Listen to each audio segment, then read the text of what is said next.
እምባይን መቆጣጠር አቃተኝ። ግን ምን ማድረግ እችላለሁ? እኔ በዚህ ሁኔታ ውስጥ ሆኜ ህፃኑ ተፈጥሮ አሳስቦኝ ሳዝን በጣም የሚደንቀው ነገር ግን ባሌ በጣም ተደስቶ እጅግ በፈገግታ ተሞልቶ ይስቃል። ለምን ትስቃለህ ስለው አምላኬን የሚመስል ልጅ በመውለድሽ በጣም አመሰግንሻለሁ፣ እንደውም ሽልማት ያስፈልግሻል አለኝ። ከዛ ሰዓት ጀምሮ ይበልጥ ስለ ባሌ ግንዛቤ አገኘው።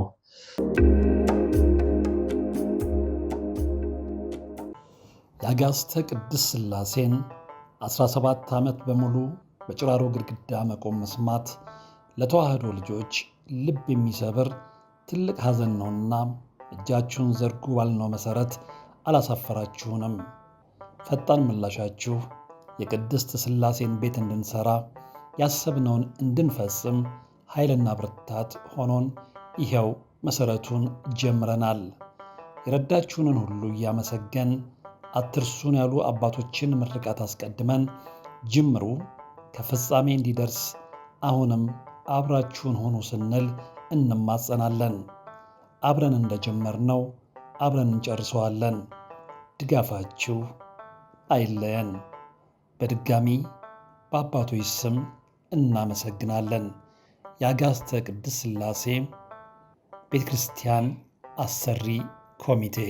ዛሬ እጅግ በጣም ያስገረመኝን ታሪክ አነበብኩና ለምን ያነበብኩትን የተደነቅኩበትን የተገረምኩበትን ታሪክ ለተመልካቾች ያላካፍለም አልኩና ታሪኩን ያገኘሁት አባዶን ከተሰኘው የመልአከ መንክራት ግርማ ወንድሙ መጽሐፍ ላይ ነው። በጣም ስለገረመኝ ነው ለእናንተ የማቀርበው እና እንግዲህ በድብቁ የመናፍስ ደባ ችግር የተነሳ የውጭ ሀገር ዜጋ አግብታ 6 የነበረ ሰው እሱ ለሚያከብሩት በዓል ብሎ ሐውልት ሲያዞራት ከዛ በኋላ አርግዛ የወለደችው ልጅ ያንን ሐውልት መስሎ የወጣ ልጅ የወለደችን ሴት ታሪክ ነው። እኔ በጣም ስለገረመኝ ነው። ምናልባት እንግዲህ መጽሐፉን ያነበባችሁ ታስታውሱታላችሁ ብዬ አስባለሁ። አሁን አይ ቲንክ እነዚህ መጽሐፎች ብዙም ገበያ ላይ ያሉ አይመስለኝም። ነገር ግን በተለይ ቁጥር 1 እና ቁጥር 2 በማለዳ መያዝ እስከ 2000 3000 ብር እየተሸጠ እንደሆነ አውቃለሁ እና ምናልባት ይሄ መጽሐፍ የሌላችሁ ሰዎች ታሪኩን ብትሰሙት የድብቁ ዓለምን የመናፍስ ደባ በደንብ ትረዳላችሁ ብዬ አስባለሁ። ምናልባትም ደግሞ ታሪኩን አንብባችሁ የዘነጋችሁትም እንድታስታውሱት ምክንያት ይሆናል ብዬ አስባለሁ እና እሱን ታሪክ ነው እምነግራችሁ። አንድም ለግንዛቤ እንድትጠነቀቁ እንዲህም አይነት ነገር መኖሩን እንድትረዱ፣ ሁለቱም ደግሞ እኔ በጣም ስለተገረምኩበት ማለት ነው እና ምንድነው የሚለው መጽሐፉ? እስኪ ከዚህ ቀጥለው ደግሞ ድብቁ የመናፍስ ደባ ያስከተለውን ችግር ባጭሩ እንመልከት። እኔ መልከ መልካም ከሚባሉ ሴቶች መካከል አንዷ ነኝ። እናትና አባቴ ቆንጆች በመሆናቸው የሁለቱንም መልክ ተጋርቻለሁ። ስለዚህ ሁለቱም አድናቂዎቼ ናቸው። እናቴ አንድ ቀን እንኳን በስሜ ጠርታኝ አታውቅም። ምክንያቱም መልኬን በጣም ስለምትወደው የኔ ቆንጆ እያለች ትጠራኛለች። አባቴ ደግሞ ብዙ ጊዜ በተለይ ማታ ሞቅ ብሎት ሲመጣ የኔ ሞናሊዛ ይለኛል። እነዚህ የቤተሰቦቼ ቁልምጫና ቃላት ለኔ የውበቴ ማረጋገጫ በመሆናቸው ከልቤ እፈነድቃለሁ። እኔ ለቤተሰቦቼ ሁለተኛ ልጅ ሲሆን ከኔ በታች 5 ሴቶች አሉ። የመጀመሪያው ልጅም ወንድ ነው። በትምህርታችንም ሁላችንም ጎበዞች ነበርን። አባቴ በደርግ ዘመን የመንግስት ፓርቲ ውስጥ ሰራተኛ በመሆኑ በወር 800 ብር ደሞዝ ያገኝ ነበር። ይህም ገንዘብ በወቅቱ ከነበረው የኑሮ ሁኔታ አንጻር ሲታይ በጣም ብዙ ስለነበር ምንም አይነት ችግር አይተን አናውቅም። በትምህርቴም ጥሩ ውጤት በማምጣቴ አዲስ አበባ ዩኒቨርሲቲ ገብቼ አስፈላጊ በሆነ የሙያ ዘርፍ ተመርቄያለሁ። ይሁን እንጂ የውጭ ሀገር የትምህርት ዕድል በማግኘቴ ወደ ባህር ማዶ ተሻገርኩ። እዛም መንግስት እየረዳኝ ትምህርቴን በጥሩ ሁኔታ አጠናቀቅኩ። የተማርኩበት ሀገር መንግስትም ሙያዬን ስለወደደው እዛው በጥሩ ደሞዝ ተቀጠርኩኝ። ነገር ግን በወቅቱ ኢትዮጵያ ውስጥ የነበረው የደርግ መንግስት ሲወድቅ የአባቴ ደሞዝ ተቋረጠ። አባታችን እኛን ለማስተማር ውጪ አንድም ቀን ደሞዙን በባንክ በማስቀመጥ እድል አላገኘም ነበር። ስለዚህ የእርሱ ገቢ ሲቆም ቤተሰባችንን የማስተዳደርና የመርዳት ኃላፊነት በእኔ ትከሻ ላይ ወደቀ። አባቴም በፖለቲካ ውስጥ አባል ስለነበር ለ5 ዓመታት ያህል ቃሊቲ ወህኒ ቤት ታሰረ። ይሁን እንጂ በ6ኛው ዓመት ቢፈታም የጤናው ሁኔታ ግን የተሟላ አልነበረም። ስለዚህ እኔ የማገኘውንና የሚከፈለኝን ገንዘብ ሁሉ ለአባቴ ሕክምና፣ ለእህቶቼ የትምህርት ቤት ክፍያ፣ ለቤተሰብ እንዲሁም ለራሴ ቤት ኪራይና ቀለብ ስለማወጣ ይህን እንዴት ብዬ ላብቃቃው? በጣም ከባድ ነበር። ከዛም ትዳር ቢይዝ እኮ ትንሽ ያለብኝ ጫና ይቀንስልኝ ይሆናል ብዬ አሰብኩ። እንደተመኘሁትም አንድ የዛን ሀገር ዜጋ ነጭ ባልቢጤ አገኘው። የኔ ቆንጆ እያለ ሲያደንቀኝ እናቴን አስታወሰኝ። ቋንቋው ከሷ ቢለይም ፍቅሯን ያገኘው መሰለኝ። እናም ይህን ነጭ ሰው ወደድኩት። እርሱም እንጋባ ብሎ ሲጠይቀኝ በወቅቱ የነበረብኝን የሀገር ቤት ችግሬን ስለማውቀው እኔ ምንም አይነት ጊዜ መስጠት አልፈለግኩም። ስለዚህ ደጋፊ በማግኘት የተደስቼ በራሱ ቤት ውስጥ ተጋባን። እኔ ጸሎት ጸልዬ አላውቅም።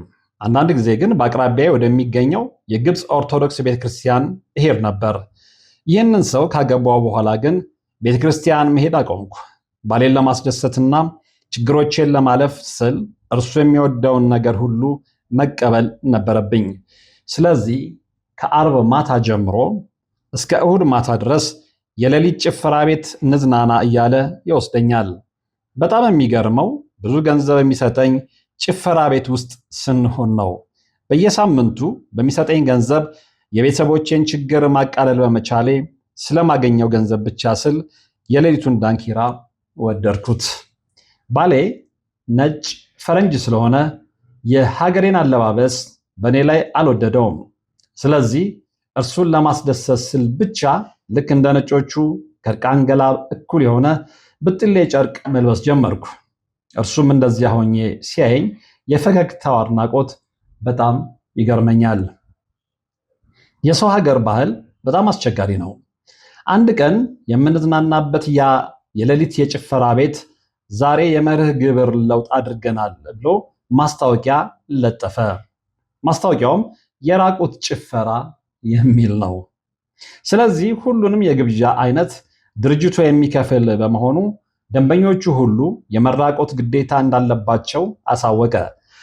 በዚህ ጊዜ ሁሉም ሰው በጭብጨባ ተቀበለው። በመቀጠል ጭፈራ ቤቱ ውስጥ የፍየል ቀንድ አይነት ያለው የድብርት መንፈስ የሚመስል ጥርሱን ያገጠጠ አይኑን ያፈጠጠ አውሬ መሳይ ቅርጸ ቢስ ፍጡር እንዲሁም ነፍስ እንዳለው አይነት አፉን የሚከፍት ዘንዶ መሳይ አውሬ በዚያ ምሽት በግድግዳው ላይ የሚታዩ ትርኢቶች ነበሩ። እኔም ራቁቴን ቁጭ ብዬ የሚሆነውን ስመለከት በጣም አዘንኩ። በዳንሱ የደከመ ሰው መስዬ አንገቴን ደፍቼ አለቀስኩ። በዚያ ቅጽበት ጨዋው የኢትዮጵያዊነት ባህልና እምነቴ እጅግ ናፈቀኝ። ባሌም ሁኔታዬን ሲያይ በአንድ ትንሽ መለኪያ ነጭ አረቄ የሚመስል ነገር ሰጠኝ። ስቀምሰው ትንሽ ይጣፍጣል። ከዚያ ከ5 ደቂቃ በኋላ ኃይል፣ ብርታት፣ ጉልበት፣ ሳቅና ፍንደቃ ሆነ።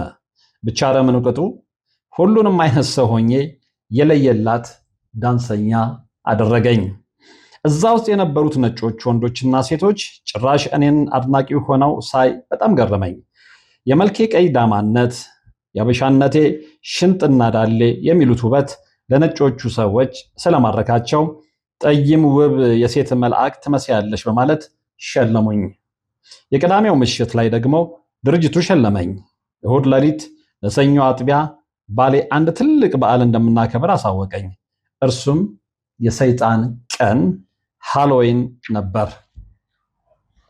ባሌ እኔ ባፎሜት እምነት የላዕላይ ኃላፊ ቡድን መሪ ነኝ ብሎ ነገረኝ። እኔም እምነቱ ምን እንደሆነ ያወቅኩት ሰኞ ጠዋት ነበር። ያን ዕለት ጠዋት ከዳንስ ቤቱ ውስጥ ለበዓሉ ድምቀት የሚሆን የሃሎዊን ጭርንቁስ ጨርቅና የፍየል ቀንድ የሚመስል ማስክ ለሁሉም ሲታደል ለእኔም ደረሰኝ። በዚህ ጊዜ የሀገሬ እምነት በዓሎች እንቁጣጣሽ፣ ጥምቀቱ፣ ገናው፣ ትንሣኤው፣ ፍልሰታው የቅዳሴው ድምፅ ሁሉ ልቤ ውስጥ ጮኸ። የኢትዮጵያ የጥበብ ቀሚሱ፣ ነጠላው፣ ኩታው፣ ጋቢውና የእናቴ መቀነት ሁሉ ታወሰኝ። እንዴት ባህላዊን ጭርንቁስ ቡትቱና በአውሬዎች የምስል ቀንድ ልለውጠው እያልኩ ውስጤ ታመመ። ይሁን እንጂ በእንዲህ አይነት ሁኔታ ውስጥ ሆኜ ሳልወድ በግድ የባሌን የሃሎዊን እምነት አከበርኩ። ሰኞ ዕለት ማታ ሁላችንም ግማሽ መለኪያ አረቄ መሳይት በትንሹ ጠጣን። እኔም እንደተለመደው ከሁሉ የተሻልኩ ፈንዳቂ ነበርኩኝ። ዕድሜ 26 ዓመት ቢሆንም ነጮቹ ግን የ16 ዓመት ወጣት ልጅ ትመስያለሽ እያሉ ይነግሩኛል። እንደ ዛሬው ሳይሆን ድሮ በደርግ ጊዜ የአበሻ ልጆች ዕድሜ ቀስ ብሎ ስለሚያድግ አይቸኩልም። ታዲያ የኔም እድገት እንደዛው ነበር። የሰይጣኒዝም በዓል ባከበርንበት ቀን ባል ያልኩት ሰው የተለየ ስሜትና የሚያስፈራ ድምፅ እያሰማ ይጮህ ነበር። በተለይ ድምፁ ከሰብአዊ ፍጡር የማይጠበቅ ጎፍናኝ፣ የጎረንና ዘግናኝ አይነት ነበር። ከባሏው አከባበር በኋላ ባለቤቴ ዛሬ የማምነውና የምወደው መንፈስ በቋንቋው አናግሬ ወንድ ልጅ እንደምትጸንሽ ነግሮኛል ብሎ ነገረኝ። እኔም ይህን ስሰማ በጣም ደንግጬ የምናገረውም ግራ ስለገባኝ ዝም አልኩ። ምክንያቱም ያን ዕለት የባሌን ድምፅ የሰማሁት በሚሰቀጥጥ አኳኋን ነበር። እንደዚህ አይነት ድምፅ ግን ከዛን ቀን በፊት አልሰማሁም ነበር። ይሁን እንጂ ይህ ባል ያልኩት ሰው ነው የሚለውን ጥያቄ ደጋግሜ እንዳስብ ራሴን አስገደደኝ። ነገር ግን መልስ የሌለው ጥያቄ ሆነብኝ። የሰው ሰይጣን ይሆን ወይስ ሰይጣን የሆነ ሰው እያልኩ ነገሮችን ማብሰልሰል ጀመርኩ። ቀናቶች ተቆጥረው ጊዜው እየጨመረ ሲመጣ የወር አበባይም ቆመ። ሆዴም እየገፋ መጣ። ከዚያ በኋላ መጸለይ ጀመርኩ። ሆዴ ውስጥ ያለው ጽንስ ግን የሰው ፍጡር አይነት መሆኑ ቀርቶ እንደ ድንጋይ አይነት ሸክም መስሎ ይሰማኛል። በዚህም በጣም ተጨነቅኩ። ምክንያቱም ባሌ ያልኩት ሰው የሰይጣኒዝም አምላኪ መሆኑን ካወቅኩ በኋላ ነገሮች የበለጠ እየተወሳሰቡ መጡብኝ። ቢሆንም ግን ሁኔታዎችን ለመመልከት ራሴን አዘጋጀው። ይህ ባሌ እሁድ ወደ ማታ ሲሆን አብረን የእግር ጉዞ ወክ እናድርግ እያለ ይወስደኝ ነበር። የምንሄድበት ቦታ ደግሞ አንድ ቅርጸ ቢስ የሆነ ምስል ያለው ሐውልት አለ። ባለቤቴም ይህን ሐውልት 3 ጊዜ አብረን እንድንዞር ይነግረኝ ስለነበር ሁለታችንም ቅርጸ ቢሱን የቆመ ሐውልት እንዞረዋለን። በዚህም መሰረት ለተከታታይ 6 እሁዶች አብረን ዞረናል። ይህ ሐውልት ቅርጸ ቢስ ከመሆኑ ሌላ ሐውልቱ ያለበት ቦታ በጣም የሚያስጨንቅና ለትከሻ የሚከብድ አንዳች ግዙፍ ነገር ያለበት የችግር ጥላና የጋገርት መንፈስ የተቀመጠበት የሚመስል ነው። ነገር ግን ነጩ ባሌ ይህ ስፍራ የአምላኩ ኃይል ያለበት ቦታ እንደሆነ ሊያሳምነኝ ይሞክራል። እኔ ግን በሰዓቱ በሆዴ ለነበረው ጽንስ በጣም ይጨነቅ ነበር። ምክንያቱም የሚወስደው ሕፃን ምን ይሆን? የሚወለደው ሕፃን ምን ይሆን? ማንን ይመስላል? የሚለው ጥያቄ ስጋት አሳድሮብኛል። ባሌ ግን በዚህ ጉዳይ በፍጹም እንድጨነቅ አልፈለገም። የሆነ ሆኖ ግን ቀኑ ደረሰና 9 ወር ከ6 ቀን ሲሆነኝ ሆስፒታል ገብቼ ልጅ ወለድኩ። እኔም ከተሰጠኝ የማደንዘዣ ሕክምና ነቅቼ ልጄን አሳዩኝ አልኩ። እነሱም በፎጣ ጠቅልለው ግራ በተጋባ አስተያየት እየተመለከቱኝ ሕፃኑን ይዘውልኝ መጡ። እንዳየሁትም በጣም ደነገጥኩ።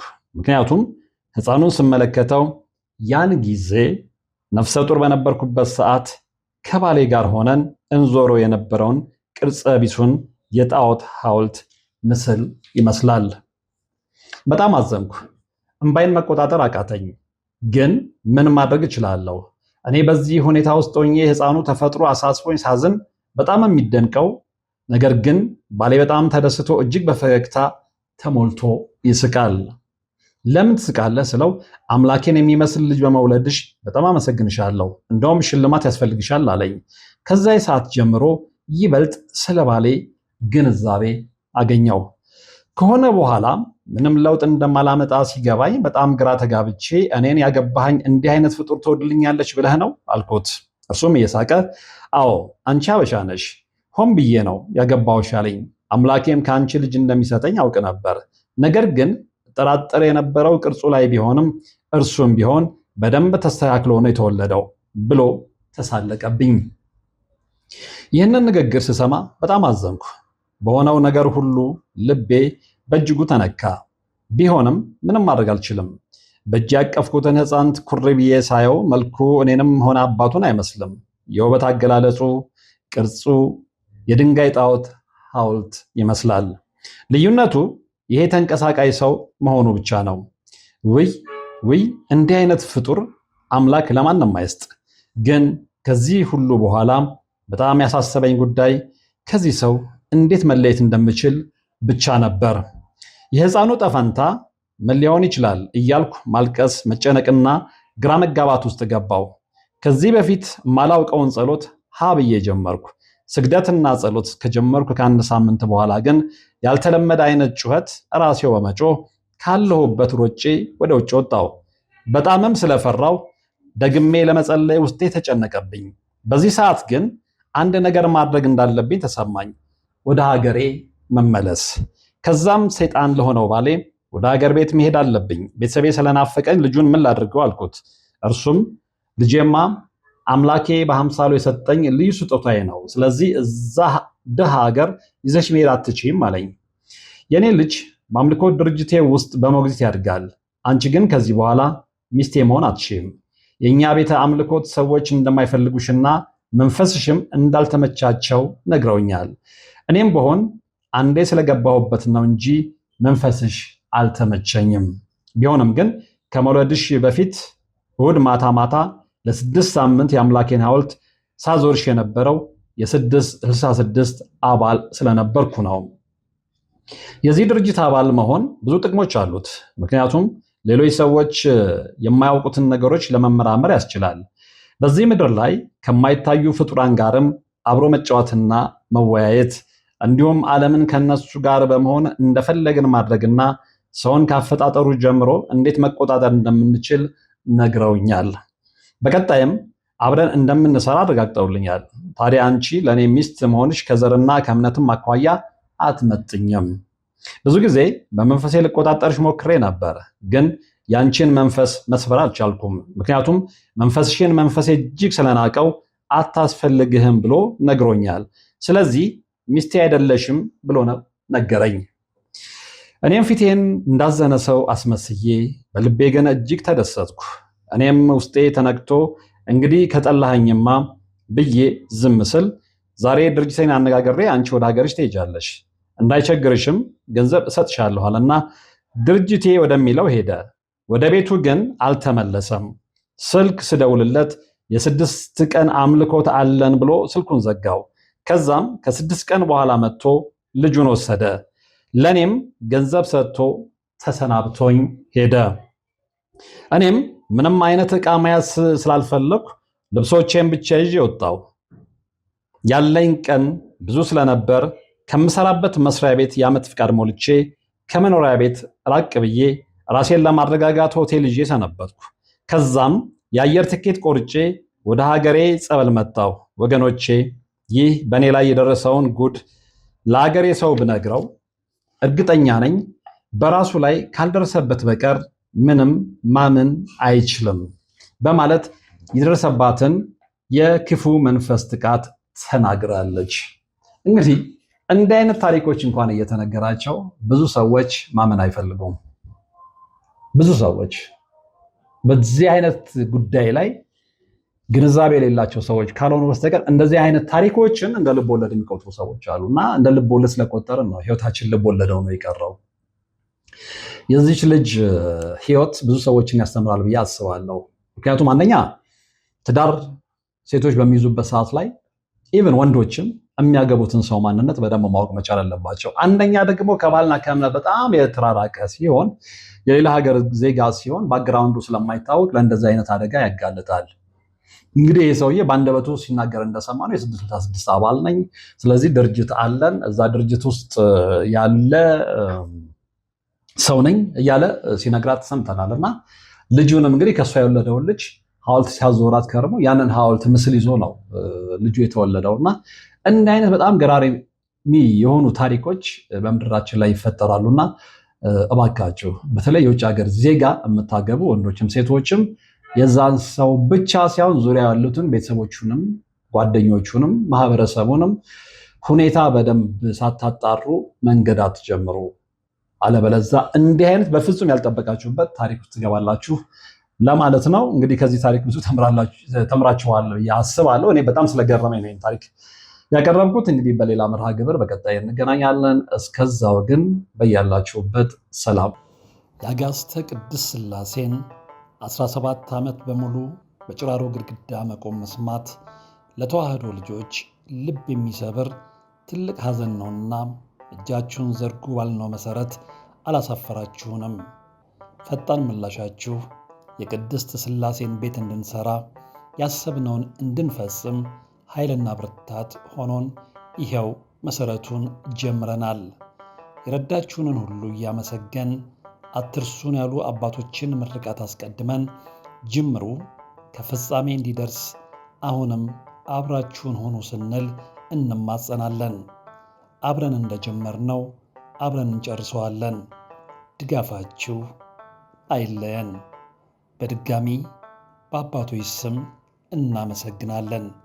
የአጋዕዝተ ቅድስት ሥላሴ ቤተ ክርስቲያን አሰሪ ኮሚቴ